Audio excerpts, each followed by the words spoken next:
ስትወርቂ አታስታውሽም? ምንም ሆድሽ የነካው ነገር አለ ወይ? ይገርም። ምንም የነካት ነገር የለም። ምንድን ነው የተፈጠረው? ዶክተሩን ጥሩልኝ። ቆይ ተረጋጊ። ቀስ በይ፣ አሁን ተረጋጊ። ቀስ ተረጋጊ። ምንም የማውቀው ነገር የለም። ሆድሽ የነካው ነገር እንድታስታውሽኝ ስለምፈልግ ነው። ሆድሽ የነካው ነገር አቤል ልቀቀኝ በእግዚአብሔር።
ሄርሚ ደህና ነሽ አይደል?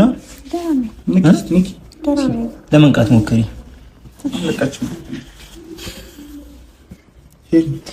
ራስሽን እያመምሽ ነው? ትንሽ ተረጋጊ። ደህና ትሆኛለሽ። እሺ ትድኛለሽ። እሺ ግን አብርሃም ጥሩልኝ በእናትህ። አብርሃም አሁን በዚህ ሰዓት አሁን አብርሃም ይባላል? ሄርሚ ቅድሚያ እኮ ጤናሽ ነው የሚቀርመው። አዎ ገብቶኛል። ግን ቅድሚያው ለራስሽ ነው ማሰብ ያለብሽ። ማለት ሁኔታ ላይ እንዳለ አናውቅም። እኛ ነን ከሱ ጎን መሆን ያለብን። ሄርሚላ ይኸውልሽ፣ ከዚህ ስንወጣ ችግር የለውም፣ የፈለግሽውን ነገር እናደርጋለን። ግን ቅድሚያ ለራስሽ ተጨነቂ። እንደዚህ አትሁኝ። እሺ መጀመሪያ ራስሽን ትሪት አድርጊ። ያብርሽ እኮ ይደርሳል አይደል? እንዴ አንቺ ስትኖር ያለ እንዴ አብርሃም ይኖር አይደል? እሺ አንዳችሁ እዚህ ሆኖና አንዳችሁ እሱ ጋር ሆኖ ወይ ደውሉለት። ሄርሚ ለምን አትሰሚንም እንዴ?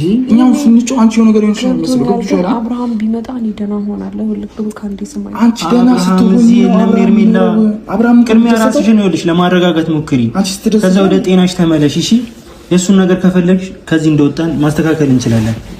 ከባሽ አሁን አብርሃም የለም፣ ስለ ራስሽ ስለ ጤናሽ ተጨነቂ። እኛ እዚህ ድረስ እኮ ተጨንቀን የመጣ ነው ለአንቺ ነው አይደለ? አንቺም ለኛ አስቢልን እንጂ አንቺ መኖር እኮ እኛም እኮ እንፈልግሻለን። እሺ ግን እሱ ደህና ነው። ቢያንስ እሺ ደህንነቱ መጀመሪያ ራስሽን ትሪት አድርጊ ሄርሚ። እንዴ አንቺ ስትኖር አይደል እንዴ አብርሃም ይኖር? መጀመሪያ ራስሽን አረጋጊ። አንቺ ምን ላይ እንደሆንሽ ራስሽ አታይም እንዴ? ተኝተሽ እኮ ነው ያለሽ፣ ሐኪም ቤት እኮ ነው ያለሽ። አላወቅሽውም? ቤት ያለሽ መስሎሽ ነው እንዴ? እና ታዲያ ራስሽን መጀመሪያ ማረጋጋት አለብሽ። እሺ ግን ብሩክ ይኸውልህ፣ እኔ እረጋጋለሁ። እኔስ እሺ ታምሜ ነው እሱ